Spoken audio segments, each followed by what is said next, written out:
La cocotte minute a explosé. Je pense que les enseignants, mais à l'image des parents, à l'image des enfants aussi, n'en peuvent plus de vivre en absurdie avec ces protocoles improbables qu'on nous pond du jour au lendemain, c'est-à-dire qu'on n'a même pas le temps de préparer, qui sont absolument inapplicables, qui ont déjà changé 3 ou 4 fois avec des règles tellement absurdes qu'on avait tous vues, j'imagine, autour de cette table, que personne ne pourrait les respecter. Il suffit de parler, par exemple, à des parents d'élèves qui n'en peuvent plus d'aller faire tester leurs gamins à peu près tous les jours ou tous les 2 jours, des gamins qui n'en peuvent plus de recevoir ces cotons-tiges dans le nez et qui crient, et des écoles qui sont devenues des espèces de dispensaires où on essaye de savoir qui est malade et qui ne l'est pas avant de faire respecter les programmes. Il fallait faire quoi? Parce que que n'auriez-vous hurlé si on avait fermé les écoles? Non, je vais vous dire ce que nous avons proposé, Marine Le Pen l'a dit, c'est-à-dire ce variant Omicron, finalement, est quasiment pas dangereux pour les enfants. Il y a quelques cas particuliers qu'il faut traiter évidemment avec des enfants qui ont des comorbidités, c'est une certitude.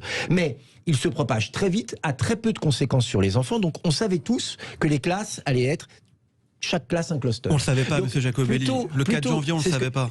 Plutôt, apparemment, si. Non, mais on avait des indices. Plutôt que de tester les gamins tous les jours, pour des symptômes qu'ils n'ont pas, faisons simple.